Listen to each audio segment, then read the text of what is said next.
Thank you. Thank you, Ms. Williams. Much appreciated. What we're going to do this afternoon is exactly as Ms. Williams described. We're going to talk about ethics, the duties of trustees, conflicts of interest, how to avoid conflicts of interest, and everything you should know legally about serving as a trustee. We're going to cover the Open Meetings Act, Public Information Act, and if we don't cover something for which you have a question, we should have time for questions at the end. With no further ado, excuse me, 1 second. Maybe with some ado. With some ado, let me introduce our first speaker. It's Dr. Fernando Gomez. Dr. Gomez has served as Vice Chancellor and General Counsel for the Texas State University System for a total of 29 years. Before taking on that role at the system, he was an academic and attained tenure at Michigan State University after he obtained his PhD at the University of Michigan. He has also served as an Assistant Attorney General both in Michigan and Texas, and he has also served for a short while as General Counsel for the California State University System. He is the author of 3 books, and he has consulted and lectured on higher education and other legal topics throughout the United States and overseas, including Cuba and Yemen. Please help me welcome Dr. Gomez.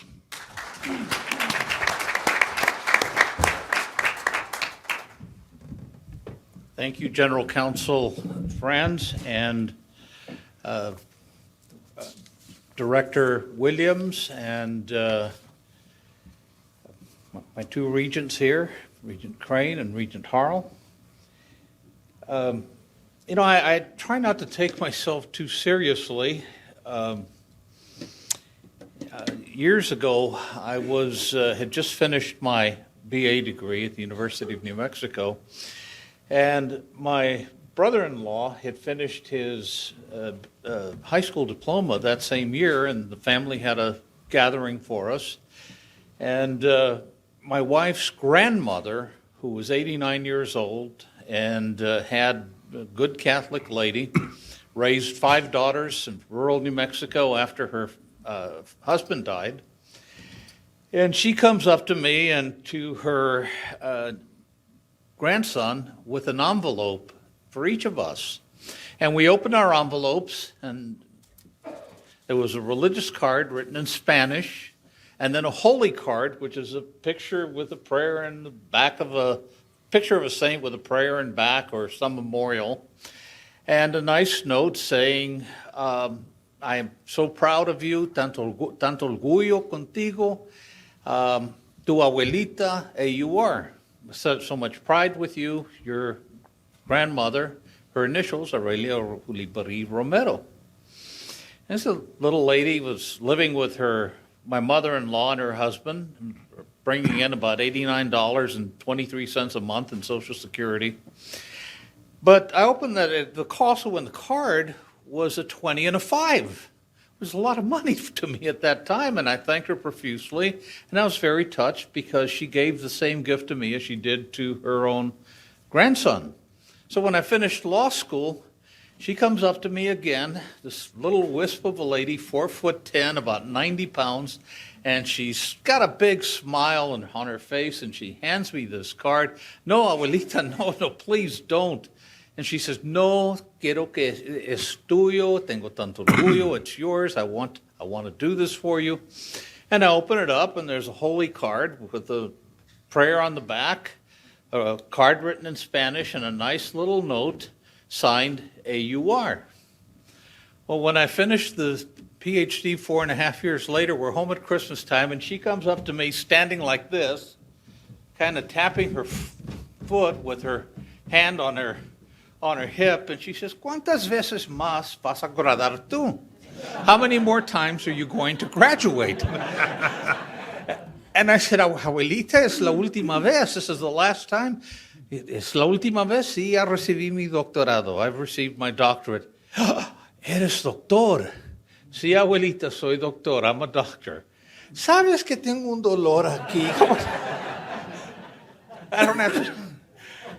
So it taught me so much about how you treat people, about ethics, about how you behave with people, and also her wisdom, her wit, and I've tried to carry that with me my entire career into whatever I've done.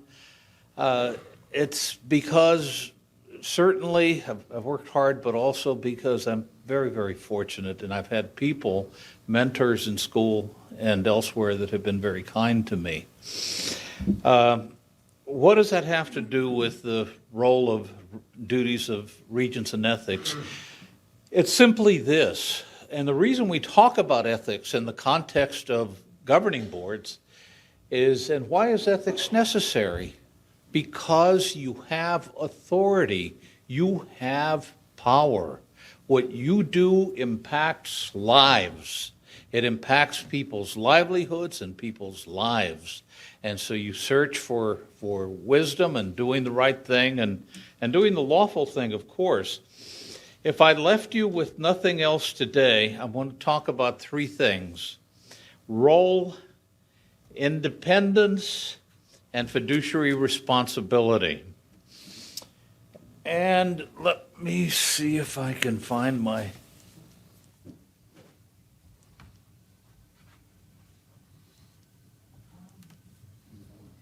That's all right, I know it by heart. Dr. Mary, you're going to... Okay. Independence. As you know, you're appointed by the governor with the advice and consent of the Senate. You are state officers.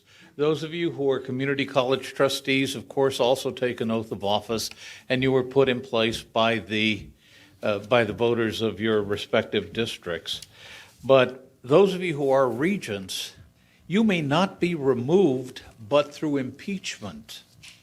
And that is, articles of impeachment are preferred against you, and a trial in the Senate.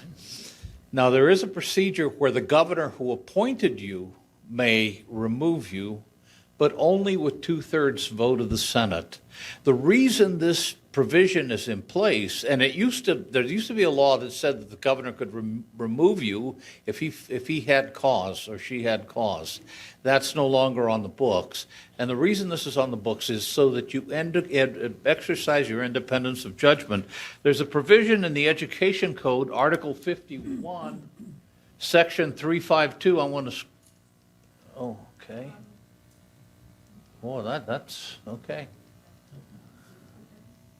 Dr. Gomez? Oh, that's Cubby. Yeah, Okay. actually, yours is in their packets. Okay, mine is in your packets. Okay, Article 51, Section 352. It's a sheet, a single-page sheet that has 2 columns. Essentially, the legislature has said that regents have and occupy the responsibilities of governing boards, occupy three traditional roles. The traditional role of regents and trustees.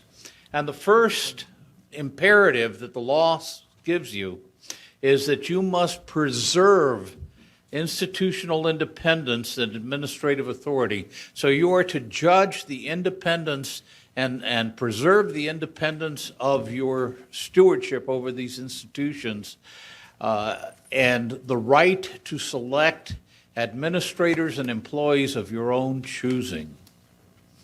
You are given that independence so that you are beholden to no outside power. I'm not saying that we don't listen to the legislature or that we don't listen to the governor when they speak to us, but when you go into that boardroom and you act independently and exercise these duties. Now, the traditional roles of regents also include enhancing the institution's public image, or helping administration enhance the public image, acting as a liaison with the community, and nurturing each institution and stating a clear mission. Also, it says that you are to provide a policy direction for the institution, and I'll talk about that in just a moment. Now, you also have statutory duties that the law places upon you. The duty to establish goals, to name a chancellor or a president, and that's probably the most important duty that any regent or trustee can, in fact, fulfill. You set admission standards. You make clear to the coordinating board the position of your institution on important issues. And then finally, fiduciary responsibilities. You have an obligation and stewardship because the law, your respective enabling legislation, I know that the Texas State University system's enabling legislation, and I'm sure U of H's and everybody else that's a public entity says that you have control and management over the institutions under your care. So you must make your best and most informed decision as a body. Now that suggests something that I know that Mr. Caputo is going to get into, but and I'll talk about that in a minute too. You have 4 principal duties, and this is in the sheet that says duties and ethics of board members. It's a nice symmetrical sheet. I love symmetry. It has 4 divisions, 4 points to each division. The first division deals with general authority and duties. You have a duty of loyalty to the institution. That's not loyalty to a person. That's not loyalty to an outside person. It's not even loyalty to a president or to a chancellor. It's loyalty to the institution. There was a case in Pennsylvania a few years ago, and I hate to pick on what is historically a wonderful institution. I've had opportunity to be on that campus on 4 separate occasions, Penn State. But they had somebody who was a serial sex abuser.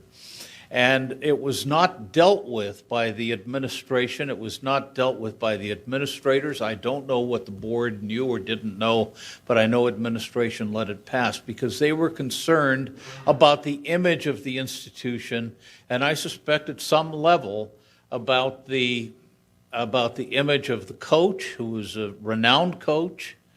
Libraries named after him, ice cream on the campus is named after him. It's an agricultural school. But they were concerned about these loyalties. That's not where your loyalty lies. Your loyalty lies to the institution.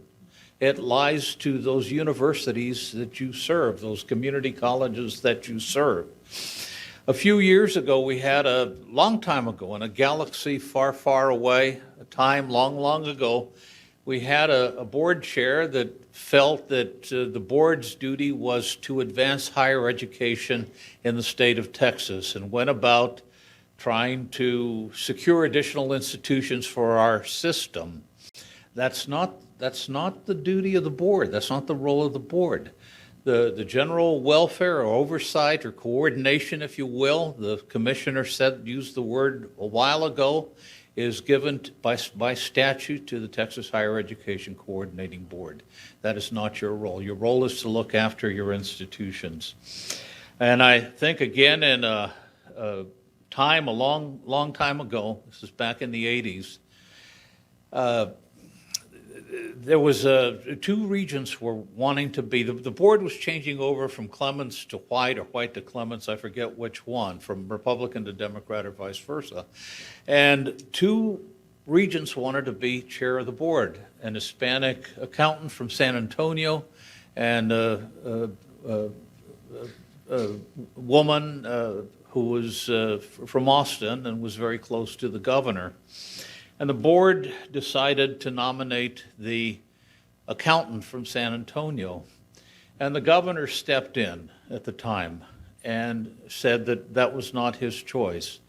And I remember seeing a letter in the file, and I had nothing to do with it. I didn't write it. This was something that the regent wrote. he told the governor, this regent had been serving for 18 years. He said, "Governor, you appointed me, and I appreciate that, but if you want to make that kind of a decision for this board, you will have my resignation this afternoon, and I assure you that it will be in the papers. And you will explain to the public why you did not want an Hispanic accountant from San Antonio to be chairman of our board." He stood up for the board. I'm not saying you should be disrespectful with the governor. What I'm saying is that you need to have an abiding loyalty to that board and to each other and to those institutions, because there's only one way that you can act: with a quorum present at a publicly posted meeting by a majority vote. If you decide, we had a regent years ago, that wonderful, proud Sam Houston grad, that thought it would be a good idea to honor General Houston by having what can best be described as a Station of the Cross, quote unquote, series of shrines on the campus, each commemorating a different part of the general's life.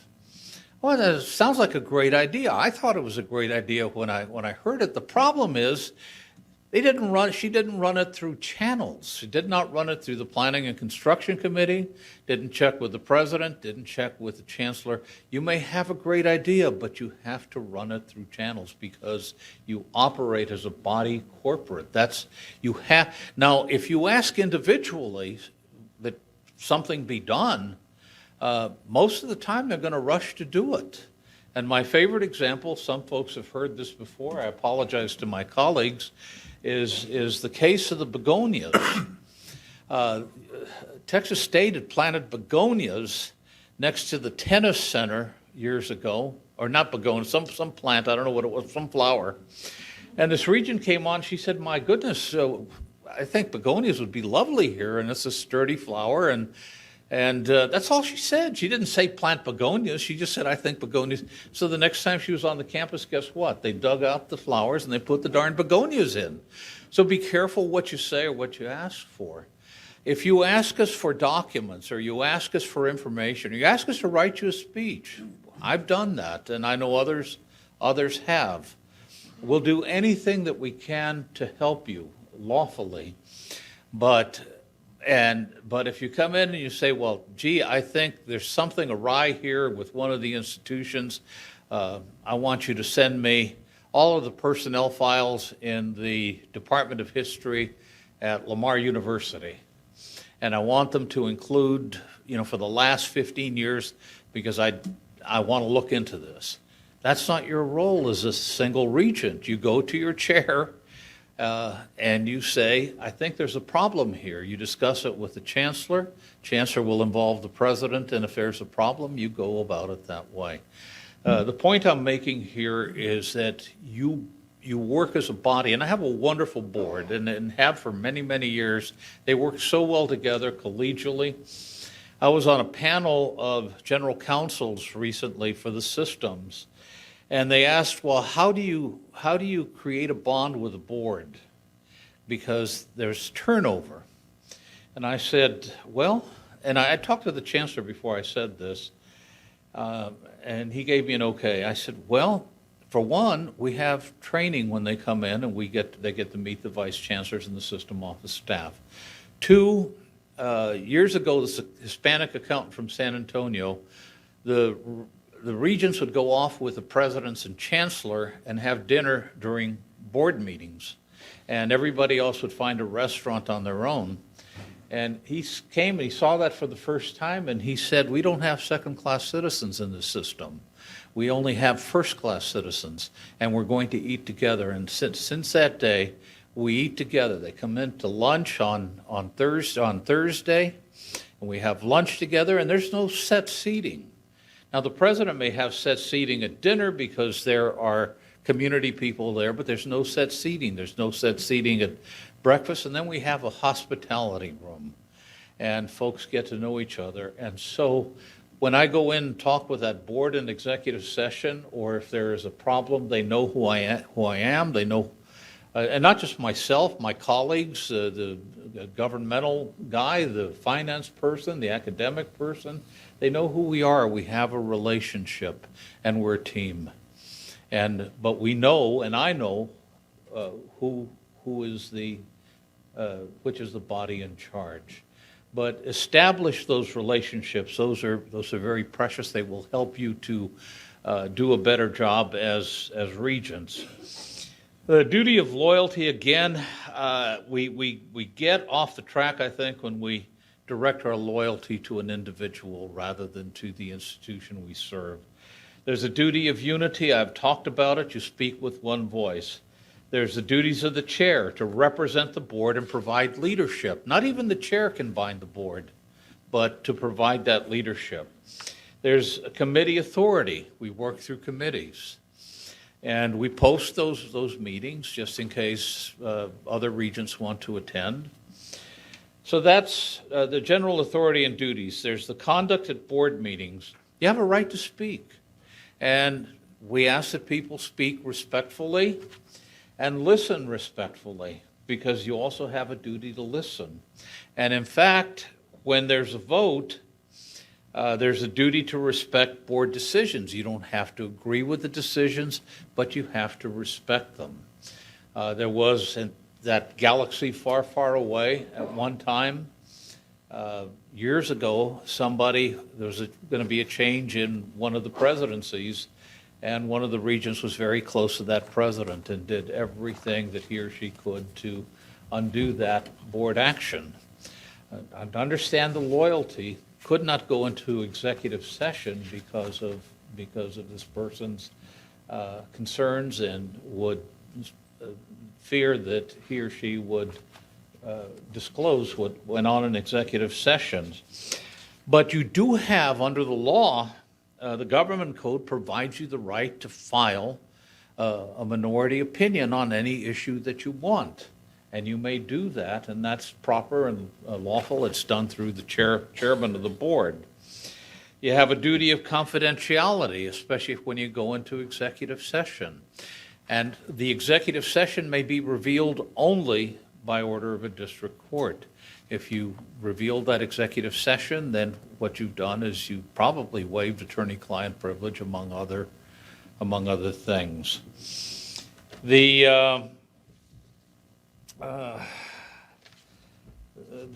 third section, dealing with conflicts of interest, my colleague, that's a huge section with many nuances, and General Counsel Cornell will speak to that. The relationship with the chancellor, staff, and presidents, recognize the executive's role. A board member should recognize the role of the system chancellor or university president as the chief executive, charged with carrying out policy of the board. It's your job statutorily to create an environment in which your CEO can function and thrive. And you need to draw distinctions between what's a policy goal and what's essentially an administration role. Examples of policy: opening a satellite campus. We opened a satellite campus a few years ago, and that had to go through the board. Secondly, of course, the president's performance, or the chancellor, as the case may be.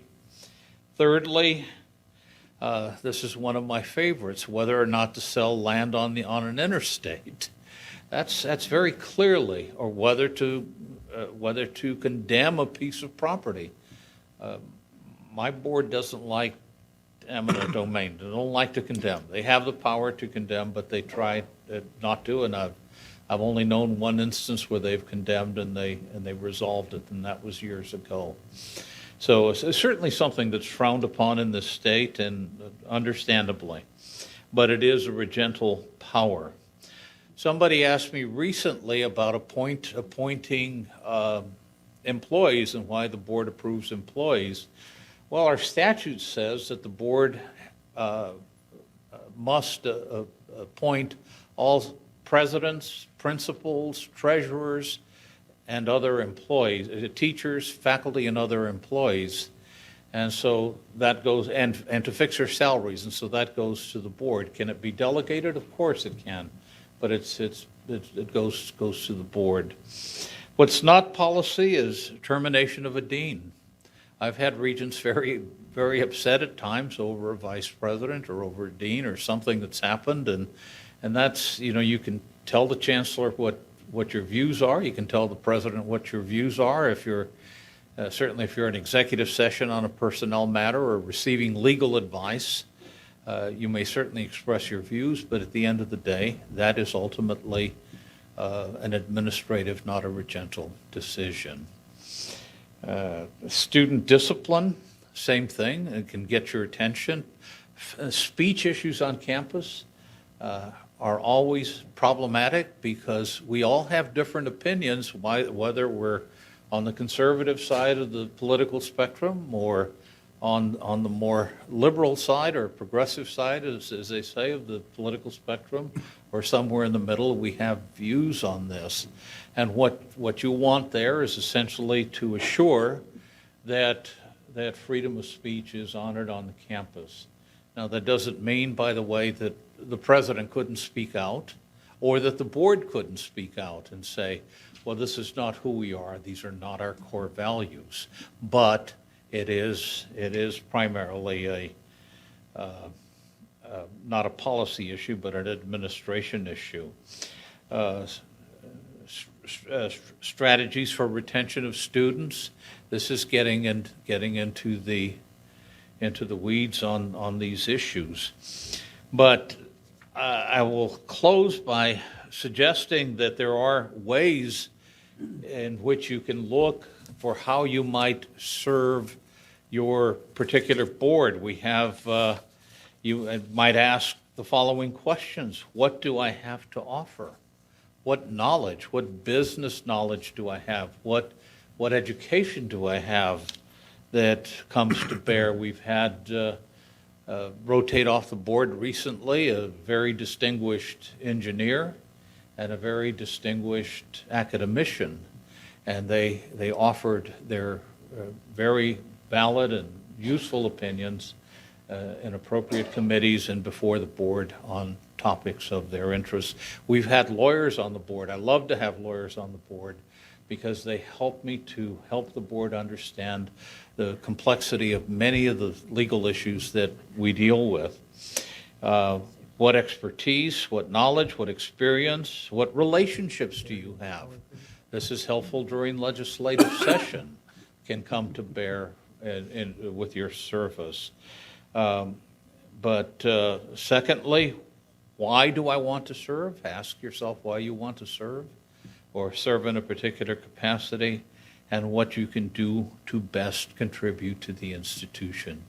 And if you do that, you will have a relationship that's productive and useful for your institutions. They will become better under your stewardship, and I think you will walk away with very fond memories and some great gratification that you've contributed tremendously to the advance of higher education in Texas. Thank you very much.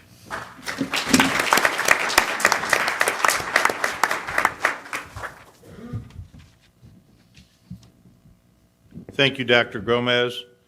How much did your grandmother give you when you got your PhD? $25. I didn't get a raise. Just say, no, I'd spent those. Our next speaker is Mr. Kabi Caputo. Kabi is an attorney with Bickerstaff Heath Delgado Acosta here in Austin. He provides general counsel services to schools and colleges in Texas and is also a litigator representing those schools and colleges in various types of litigation, including First and 14th Amendment, constitutional claims, Title VII lawsuits, and other civil rights litigation. Mr. Caputo speaks frequently on school law issues and serves as an adjunct professor in Concordia University's Graduate School of Education. He frequently advises boards on a wide array of legal issues, including policy development, open government issues, which he will speak about today, student discipline, student and employee rights, and special education and disability rights. Please help me welcome Mr. Kabi Caputo.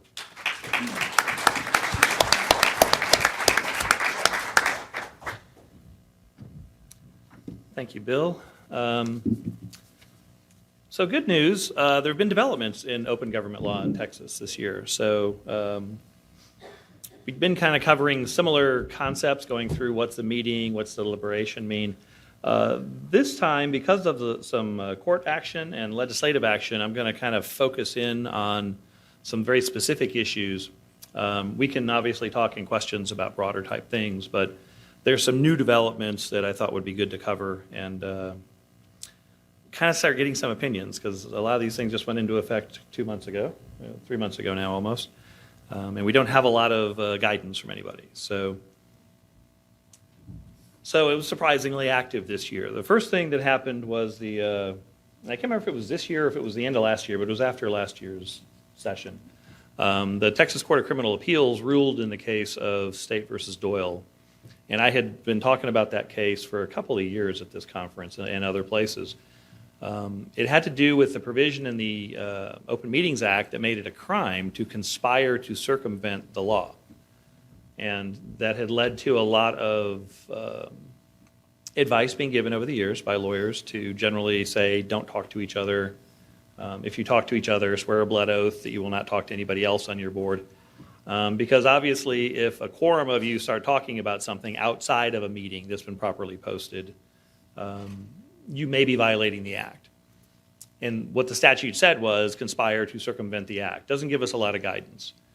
So various people over the years had challenged that. Mr. Doyle was the county judge in Montgomery County, and he was accused of conspiring to violate the act, along with another commissioner on the commissioner's court, in a series of meetings with consultants about crafting their bond package.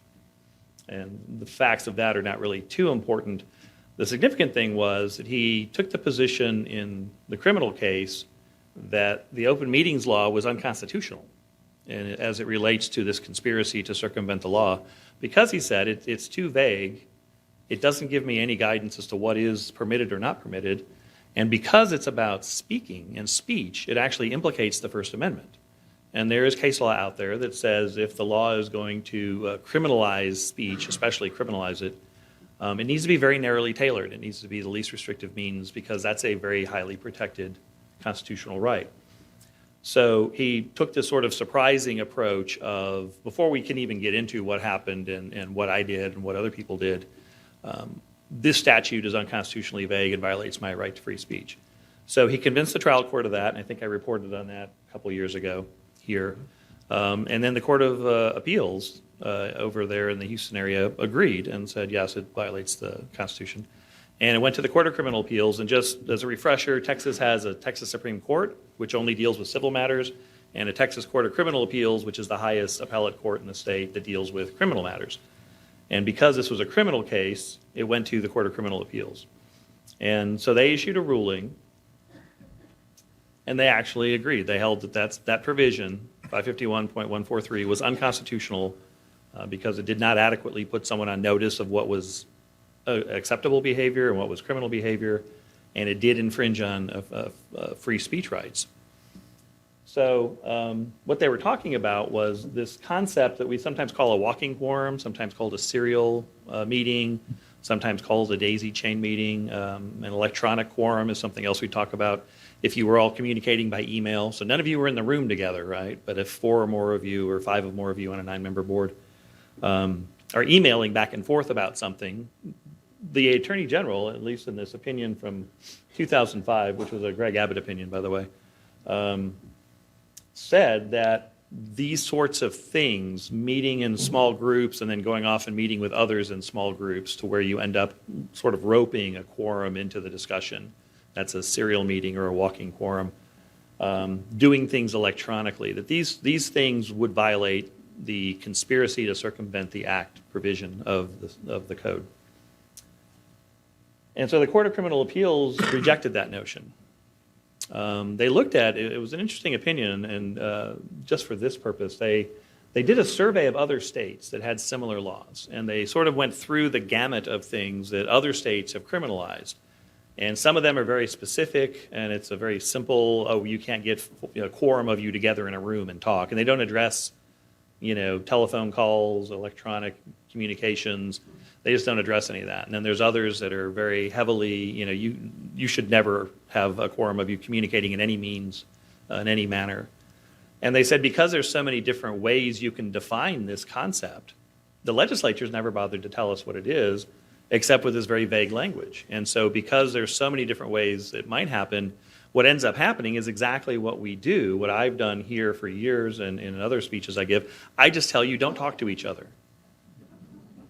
And what the court said was that is basically criminalizing some behavior that is probably legal. It is probably not a violation of the law, but no one really knows because it's too vaguely defined. And so rather than have lawyers continue to tell you, don't talk to the people you serve with when you're not in a meeting, they basically kicked it to the legislature to fix it, make it more specific in some way. So before we get to what the legislature did, there was kind of a brief moment where everybody was sort of panicking that somehow the open meetings law had been repealed and you guys could just start meeting wherever you wanted to and talk about whatever you wanted to. And I just throw this slide in to show you there's other things that can be done to you besides throwing you in jail. That was one tool. Some would call it maybe a blunt tool to make you comply with the law. But Section 551.141 says that if you violate the law, someone can go to court and reverse your actions. They can void the actions that you took. And that can be very damaging. I had a lawsuit I worked on years ago down in South Texas where a town on the mainland tried to annex across the Laguna Madre over onto South Padre, just north of the town of South Padre.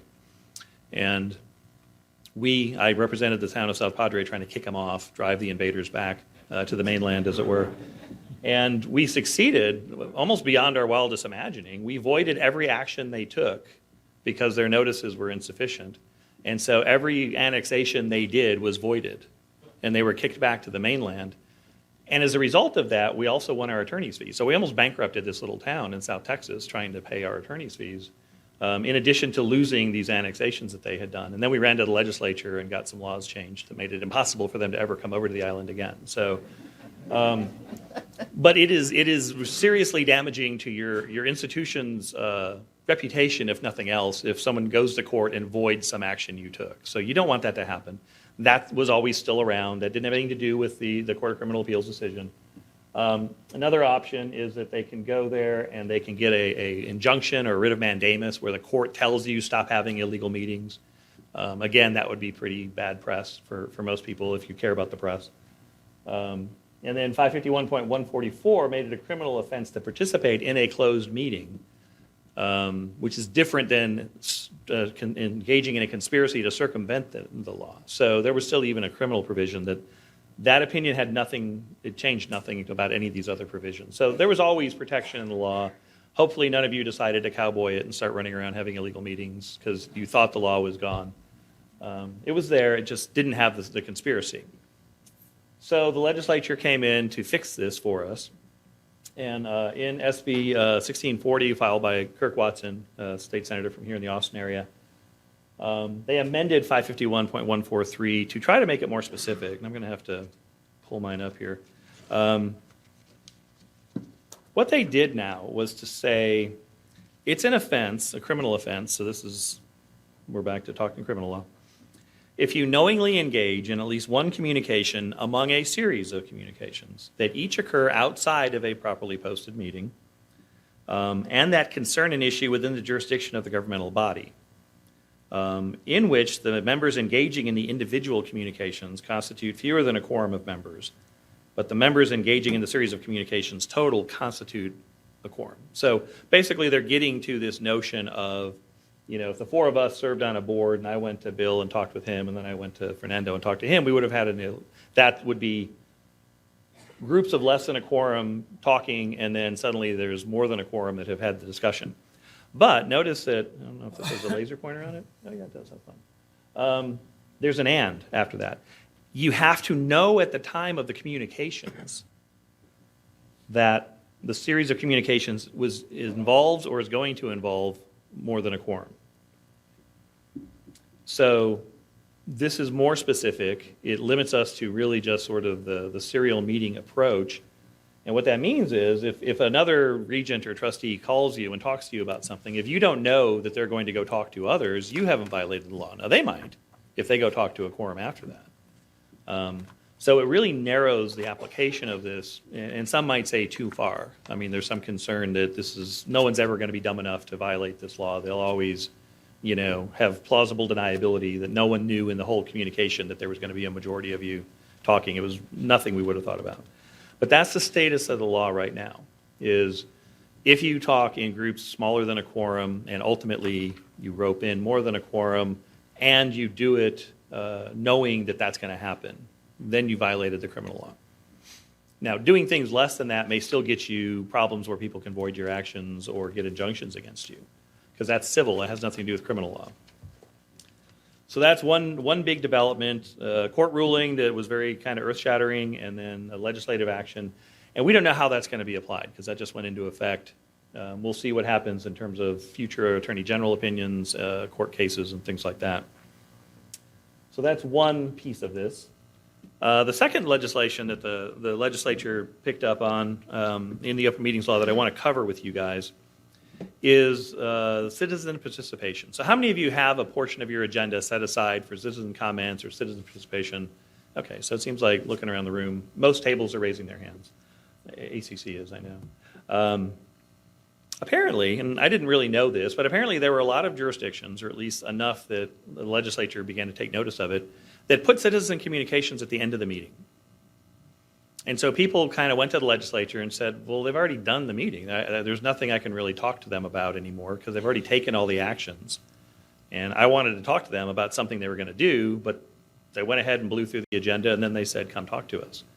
So Representative Canales filed HB 2840, which passed with overwhelming majority, that said you must have, so you don't have an option anymore, you must have a portion of your agenda to allow an opportunity for citizen participation, and this is sort of the magic language that we're going to talk about here in a minute, before or during the governmental body's consideration of the agenda item.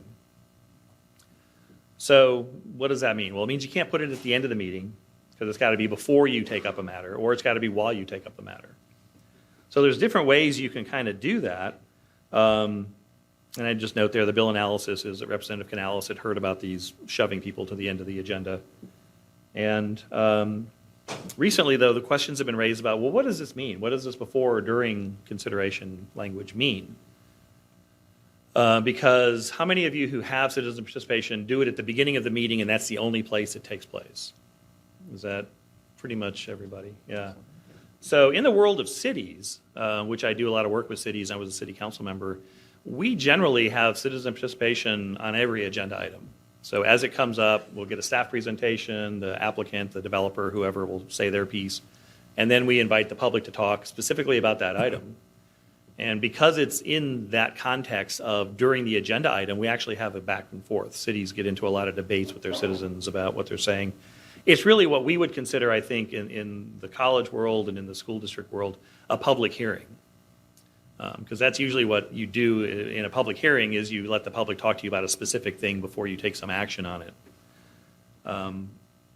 And so counties apparently function a lot like you guys do, in that they have one agenda item at the beginning that says citizen participation. So there's a circumstance going on here. Well, I'll get to that in a minute. Let me talk about the situation we're dealing with. So this county commissioner's court had 21 items on their agenda. A citizen came in and said, I want to speak on 17 of the 21 agenda items. And they said, well, you're only going to get 3 minutes at the beginning of the meeting, so you might want to, be brief. And the citizen said, no, I want 3 minutes on every item, because the legislature passed this law that says I get to talk about every item on your agenda. And they said, but that would be 51 minutes of citizen comments just from you. And honestly, we're probably not going to spend 51 minutes in this meeting. So they said no. They said, you get 3 minutes like everybody else, and that's going to be it.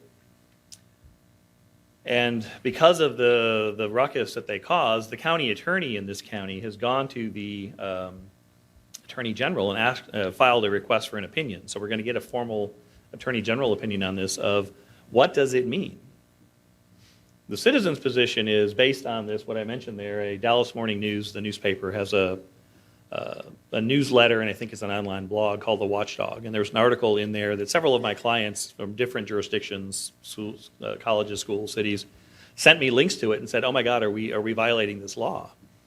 Because the Watchdog took the position that what that means is they have to let you speak on every agenda item, and that they cannot take a vote until they've had citizen participation during the agenda item.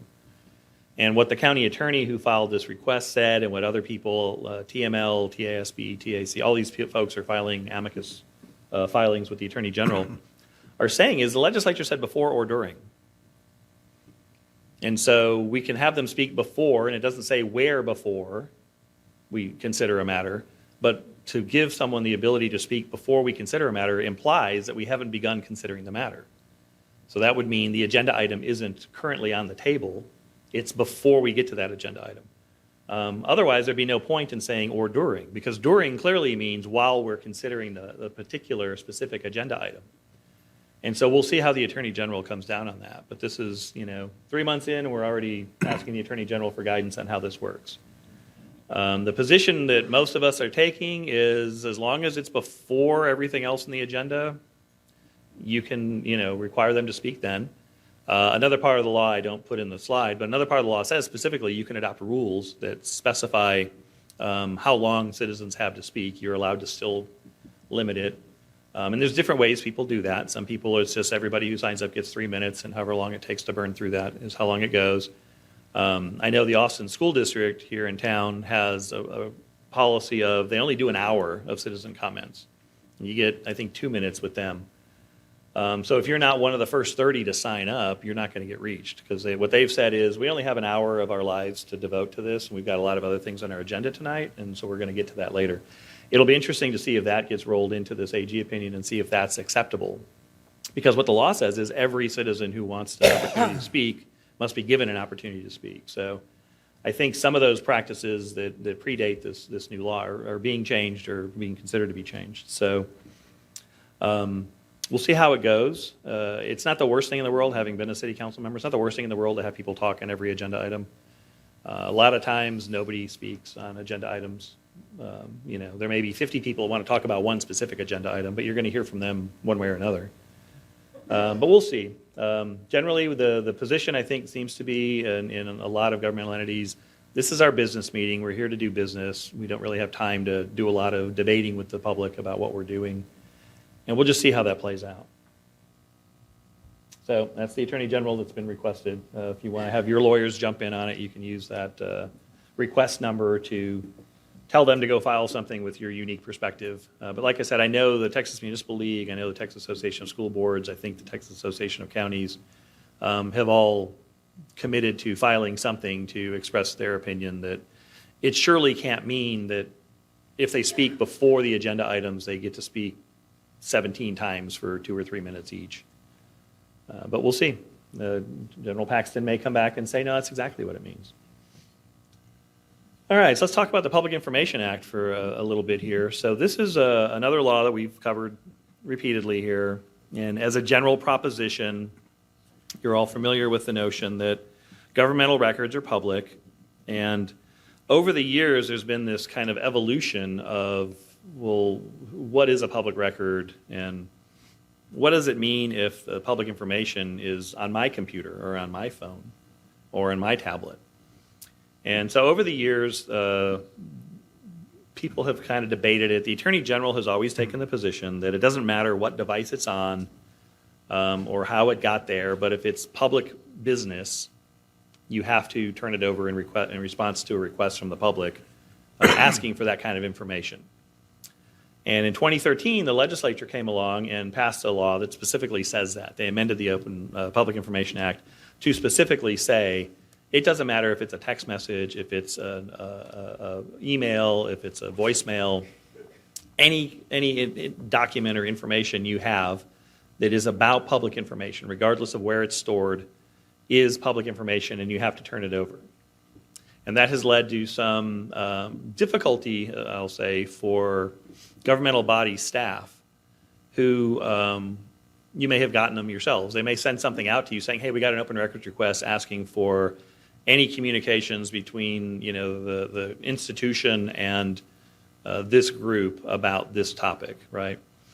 And they may say, so if you have anything like that on your personal computer, please turn it in. They had no tool to say, you have to give it to us. They had no mechanism to say, really seriously, we mean it, you have to give it to us.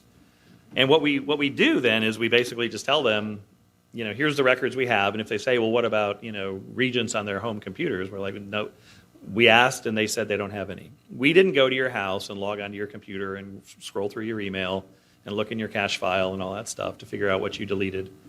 It's on you. The better practice, and the practice that I always advise my clients is, you guys shouldn't be doing stuff on your own personal devices. You should have access to the institution email system or something like that. So they're maintaining the records. They're not accidentally deleting them. The family members aren't accidentally reviewing them and things like that. And some of my clients follow that. Some of my clients don't. And some of it depends on money because it's more expensive to set up a fairly complicated server system. And then the other aspect of this law that was troubling was, I don't know how to get text messages off this except for doing a screenshot and printing a document, which is horrible.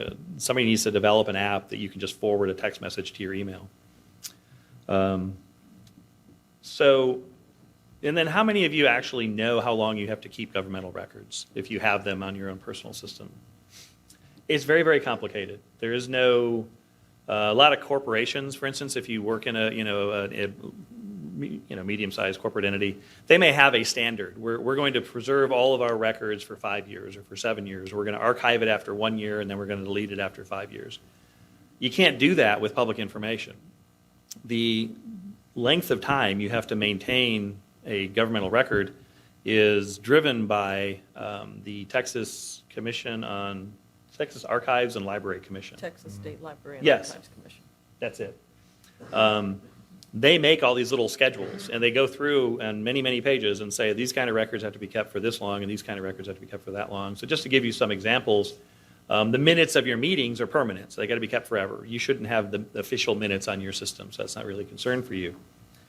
But personnel records have to be kept for until 2 years after the employee leaves service. So if you have an employee who's been there for 30 years, you can't get rid of the records until 2 years after they leave. So you can't have this sort of automatic purging of the system. And so that can come into play, and it makes it difficult for you as a non-attorney, non-records management person with public information on your system, understand how long you got to keep this stuff. And if you destroy it improperly, it could be a criminal offense. It could cause embarrassment to the institution, even if it's not found that you did it criminally, but it never looks good when somebody has just deleted a whole bunch of records. So we don't want that to happen. So what the statute did now, the legislature did this time, is to say, and again it was by Senator Watson, Senate Bill 944, says that if you have on your personal device public information, so anything that has to do with the business of the organization for which you serve, that's not your document. That's not your information. It's the public's information. It's the governmental entity's information. You are a temporary custodian of those records. And you, as a temporary custodian, can't destroy it improperly. And you must turn it over within 10 days. If you get a notice from the staff that says someone asked for this information, please check your email, please check your phone to see if you have information on this. You have 10 days to respond. If you don't, you are potentially violating the Public Information Act. You personally are, which could lead to you personally having criminal sanctions against you. So we don't want that to happen. And Senator Watson doesn't want that to happen. So he says in this bill, which again passed overwhelmingly, that if you have public information on your personal device, you have two choices. You must either maintain it in compliance with all state laws, or you need to give it to the governmental entity for which you serve. And that's easily the better thing to do, is to get it to them somehow. So if you have emails, you're running your emails through your personal email system, you need to figure out, to whom should I send these in the organization, and you should just forward them to those people. You can then delete them because you've sent it on to the government, and the government is supposed to be keeping it safe. This law also applies to internet postings. It applies to text messages. I mean, all kinds of things. I don't know how to do anything about internet postings. I don't know if any of you have encountered that yet. Internet postings? Yeah. Yeah, the 2013 law says that if you post on the internet about your governmental business, it's a governmental record. It's a public information. And I don't even know how to begin to address that. Luckily, nobody has said yet, I want to see every posting on Nextdoor by this, school board member, college board member, regent.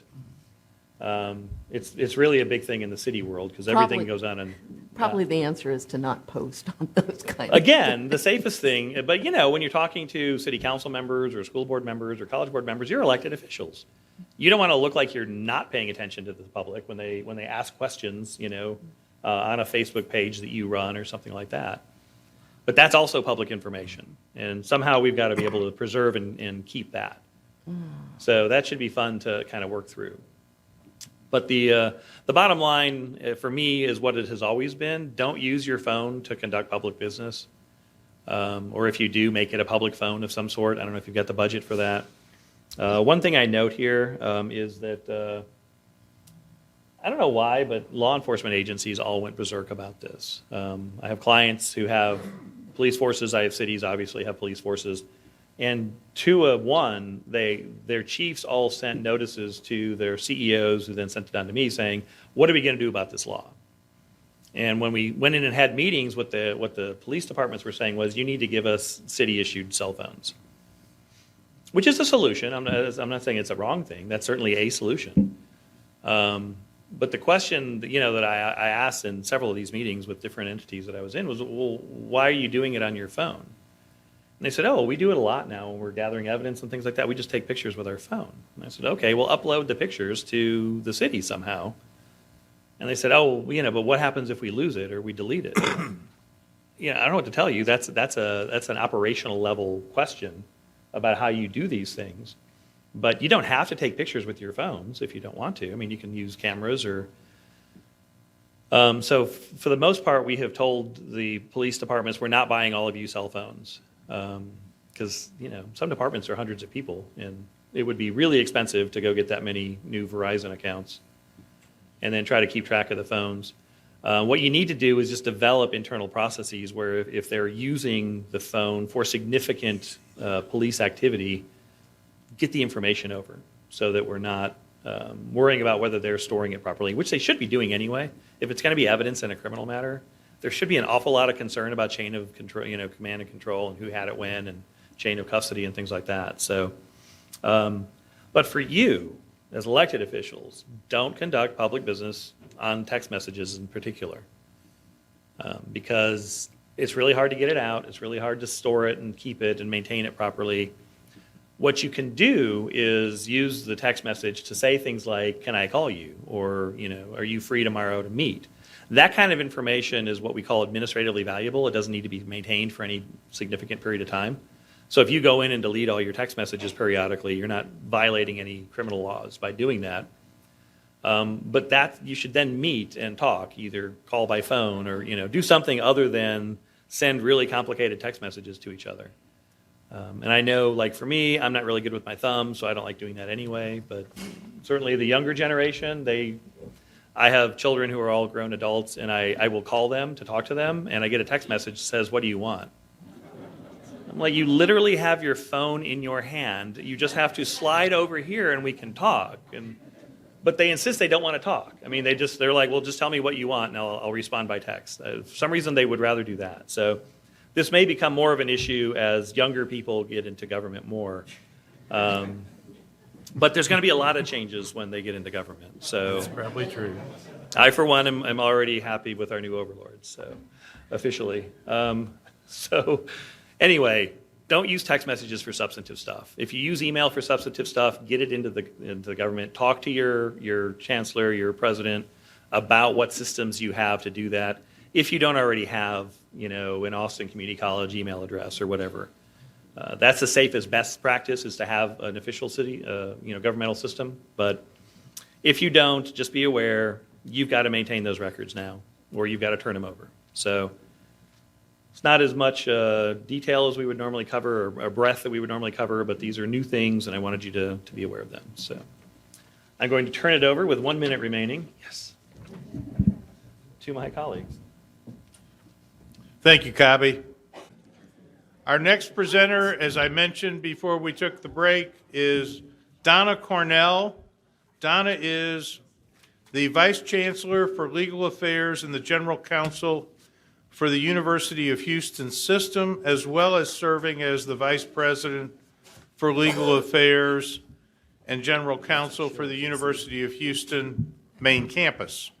In these roles, she has been responsible for legal services in all areas applicable to higher ed law for the last 17 years, including Title IX.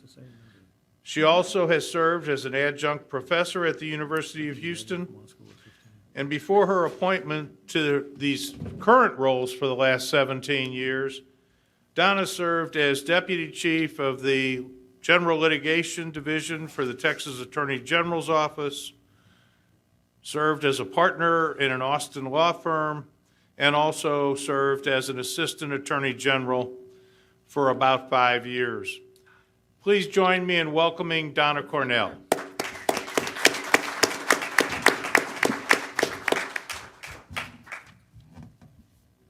Good afternoon. I loved being here after 3 o'clock when everybody's ready to go.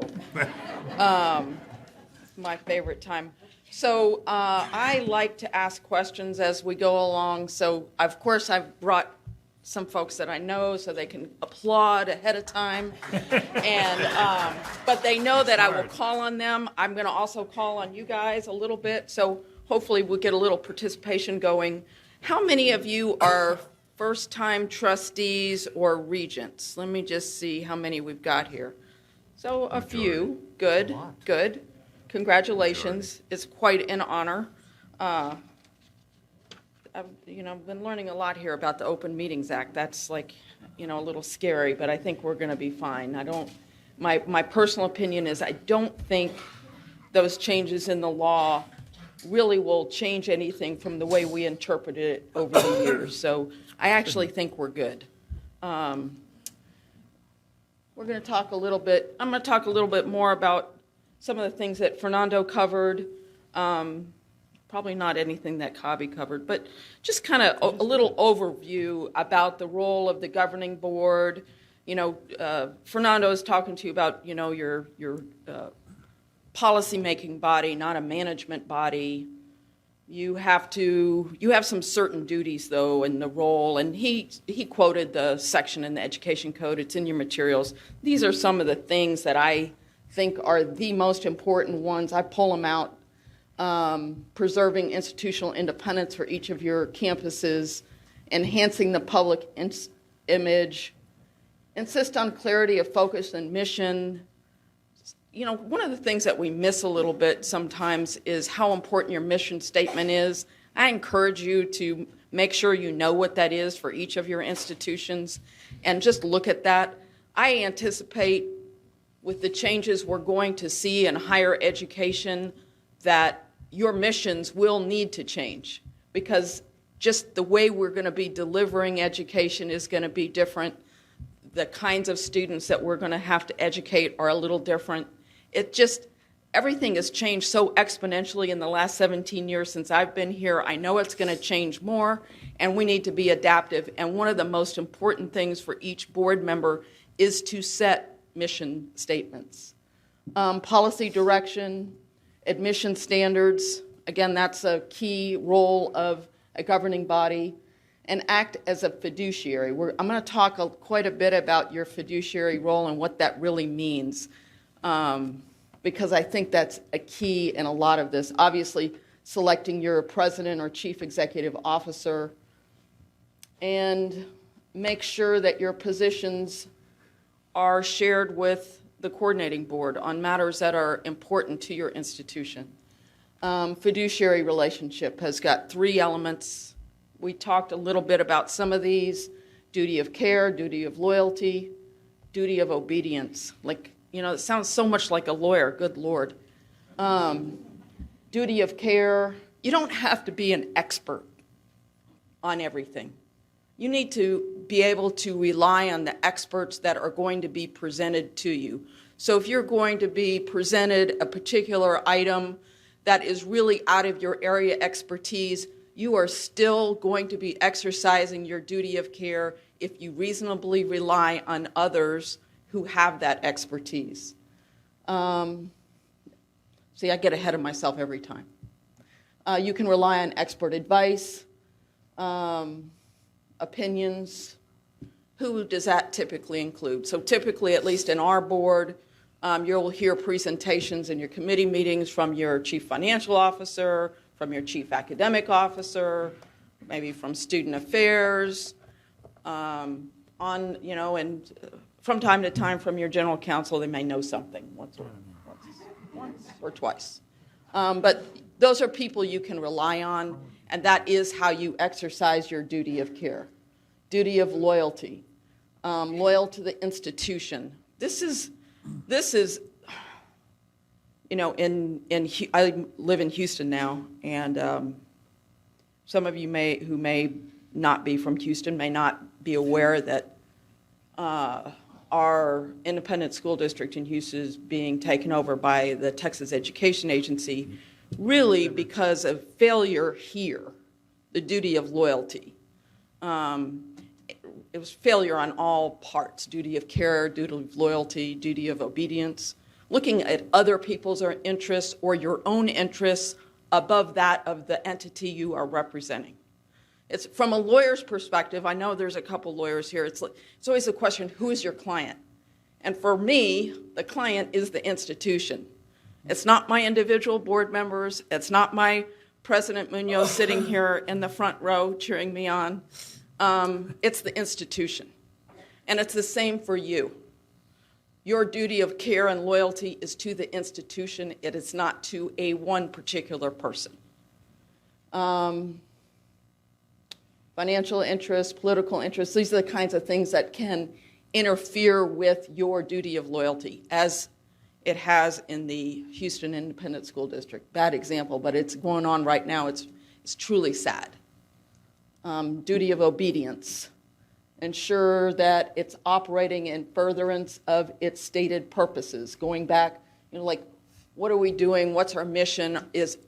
Are the things that are happening on the campus, are the things that are being presented to the board for action consistent with the kinds of things you're supposed to be doing?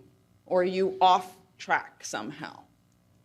I always go back to kind of what is generally, most of you come from private industry, and it's like, how do I take that back to me? How do I apply those rules to what I do as a trustee or as a regent? It's very similar.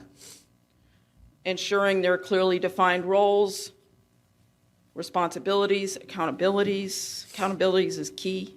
Making sure you hold people accountable for the decisions that are happening.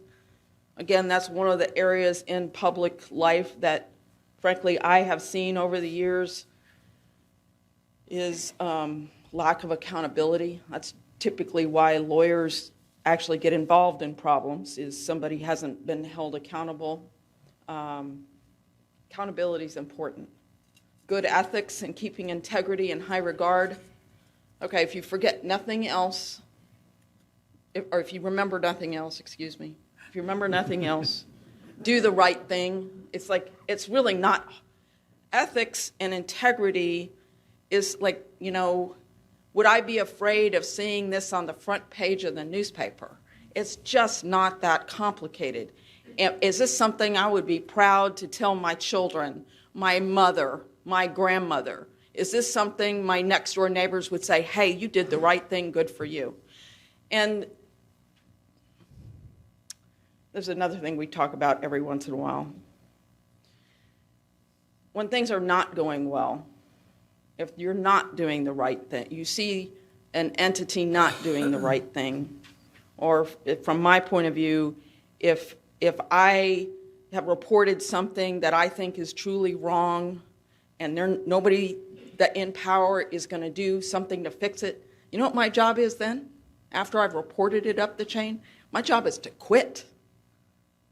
And that's the commitment you have to make to your institution. Like, I have got to be ready to just walk out the door, because your integrity is the one thing nobody's going to take away, at least from my point of view. Like, I'm not going to ever let that happen. Creating organizational effectiveness and governance, having a good governance structure, making sure your board chair is communicating to you about matters of importance, your chancellor. Typically, at least at the University of Houston system, the communications with our regents, it will be through the chancellor or one of the vice chancellors. It typically wouldn't go lower than that, and that's where trustees and regents can run into issues of not meeting your duty of loyalty, care, obedience, is when you go down the chain, and that's when you get awry and go into the management function, when you're going way down the chain to talk to those individual people. That's where you can kind of cross the line. And then good risk management oversight. You will each have an auditor that will report to you, making sure that their audit plan follows good enterprise risk management and the like. These are really important things for boards to understand and appreciate. But these are things that you will see in private industry that translate exactly into public boards. We'll just jump along a little bit. Shared governance. Oh, this is one of my favorite subjects. I just love shared governance, because you can't do anything in a university. So people that are new to higher ed, is they come in and they're like told about this thing called shared governance. It's like, what in the world? You can't make a decision because the law tells me I've got to make this change in policy, and now I've got to go through this shared governance process? Really? Or it takes me 6 months to change a policy? Really? Or we've got to make a little shift in the way we're doing things? Well, we've got to go talk to the faculty senate, and maybe we need to talk to the staff council, and we need to make sure that faculty have this opportunity to share about these really important matters. And of course, you can't do it during the summer because they're not around. Really is a real challenge for those of us who, when I first I had represented universities when I was doing trial work, but not in this intimate administrative role. You have to appreciate shared governance. And so I encourage you to kind of think a little bit about it, because it will certainly cross your paths. It is important. And I make fun of it a little bit because it does slow things down. But there is truly some real value, because you will get different opinions when you start talking to different people. You will not always understand the implications of all your decisions or the changes that you're made unless you engage with people. It's really nothing more than, to me, just communicating with people. But it can be a little bit frustrating from time to time. It is checks and balances. I think I covered that. Shared governance, best practices. These are really, this really does follow best practices for shared governance. Engage, have conversations. It doesn't mean you delegate the responsibility to someone. It's really making sure you engage and have those conversations. You should express strong support for faculty governance of the academic program. That's where you really do delegate more. Made a commitment to three-way transparency and frequent communication. Really, that's where boards and chancellors and vice chancellors can go wrong, is when they're not transparent about the decisions that are being made. And it does, if your faculty knows the board, appreciates and understands shared governance, you are going to have the opportunity to be more effective, guaranteed. Board responsibility, risk management as an institutional priority, tolerance for risk. monitoring risk. I'm not sure why I put this slide in here, but I mean, these are all important things, but, I mean, these are all like, it's like there's so many things that I like try to cover, and it's like, but I really want to get to our scenario, our hypotheticals. That's my favorite part. Practicing and holding good ethics and keeping integrity in high regard. Your duty of loyalty, super important. Make sure that the institution is the interest at heart, not your own. Conflicts of interest, dual interest, recusing yourself from board discussion and votes on transactions or policy matters when your personal interests can conflict. That's important. It's not embarrassing. It shouldn't ever be anything you are hesitant to do. If you have a personal interest or a financial interest, that's when you recuse yourself. You should not be involved in those decisions. Retaining the board's independence from external and internal stakeholders in the conduct of its oversight and policy responsibilities. That sounds a little bit contradictory with shared governance when you think about it. But I don't really think it is, because ultimately it's the board decision. So it's not that you can't get input from other external stakeholders in the community, from your faculty, from what in general, community members. But when you make a decision, it's for the institution itself. Okay, ethics. State officers or employees cannot take gifts, favors, or services that might tend to influence in the discharge of official duties. I don't have to tell you how much that can get you in trouble if you don't do it in the right way. So for a state officer, for a state employee, you don't take gifts. What does that mean? You don't take Super Bowl tickets, like somebody that wants to be a contractor with your with your institution. You don't take gifts from those people. I mean, can you go have a cup of coffee with them, have a hamburger, and they pay the bill? Theoretically, yes. If you think it's going to influence your decision, no. I mean, if it feels wrong, I don't know if, maybe a really good hamburger might influence my decision. I don't know. I don't really think so, but the standard in the law is really $50. That's the standard in state law as set out in the statute by the Ethics Commission. And I encourage you to look at the Ethics Commission website. There are a lot of good resources there. They've got some good FAQs. We running out of time already? Mm-hmm. Okay, I'm running. Okay, let's go. See, I have to talk fast. Conflicts of interest. Okay, I'm going to go fast through that. But let me tell you first, for local governmental entities versus state institutions, the rules are different. But you need to talk to your general counsel about whether or not, if there's any kind of personal interest you have in a matter, you need to get advice before that matter goes to a vote before your board. And don't just rely on anything you hear today. Just know you have to go back and get the advice on that specific matter. We're going to see, there we go. My favorite. Okay, so you're going to go to a basketball game to meet with potential donors for the athletics program. Is that something you can do or not do? Yes, no? What do you think? Yes, no?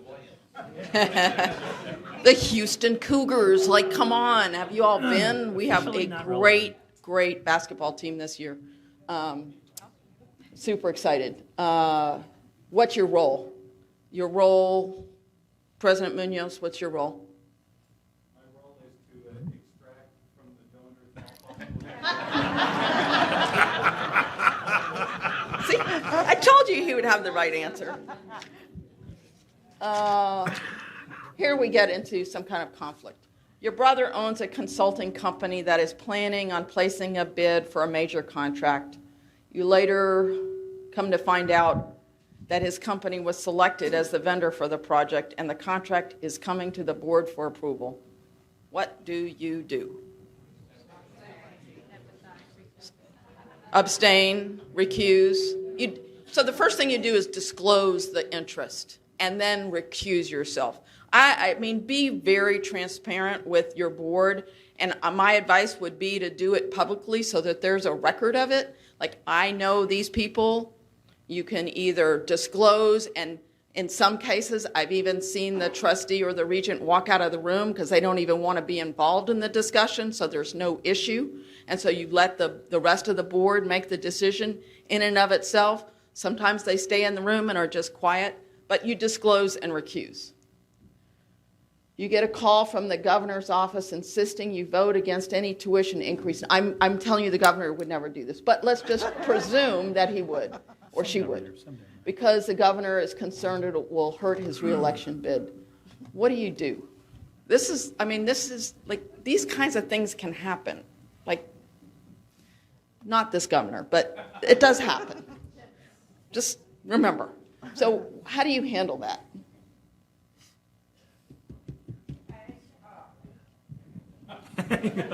Pardon me? I didn't hear. What? I think the response was Hang up. Hang up. Probably not hang up. I mean, to me, what I would probably, the first, obviously, you're not going to follow the advice. I mean, your duty of loyalty, of course, is to the institution. You may realize that a tuition increase is very important for a lot of different reasons. Yep. It is setting tuition rates is a very difficult thing for any institution and something you should take very seriously, because I'm telling you, my kids are all graduated from college now, but as a parent... So raise away. Pardon me? So they can raise away. Right. Raise away. Yeah, but not really. There's too many people coming next, the grandchildren, all that. It is important. You should... For me, I would just say thank you for the information, and then you do the right thing. That's like kind of the right answer. Sends a letter, made a decision.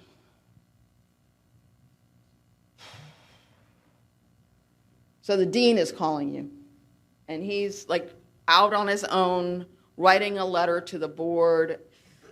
I know my president sitting here shaking his head, like, what is that dean thinking? It would not go over well, I can tell you. The provost would be looking at him and like, what in the world?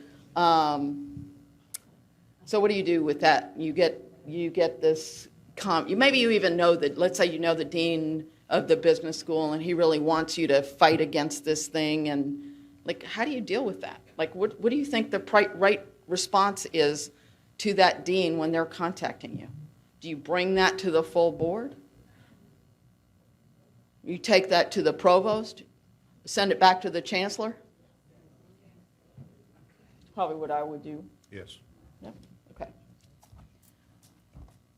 Oh, somebody wants to bid on a construction project on your campus. Can you give him some tips to make his bid more attractive? Can you put him in contact with someone in your construction group? What do? These things happen. If it hasn't happened to you yet, you're lucky. But these things do happen. You're going to be approached. You've seen over the years the ethics rules and ethics opinions that have come out for things like this, where somebody is asking you to make it go smooth for them. So what do you think the right response is?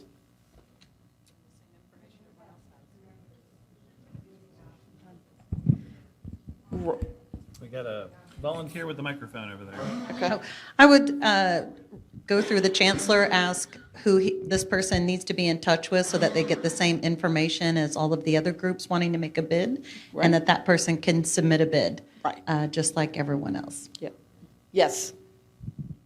On most campuses, there's a process already in place. There is. So I would advise that friend that he or she has to go through that process. Absolutely.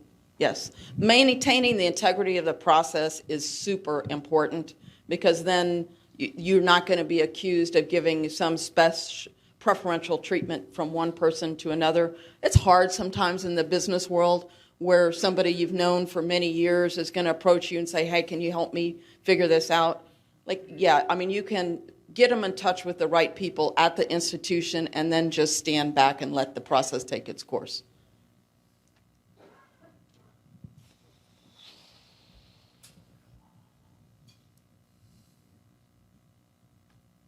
What do you think you do here? Executive session, you have approved multiple emergency leaves for up to 4 months for several departing employees. You're told it's appropriate, but then some people are questioning the legality of it. What do you think you should do here? Maybe. Yes.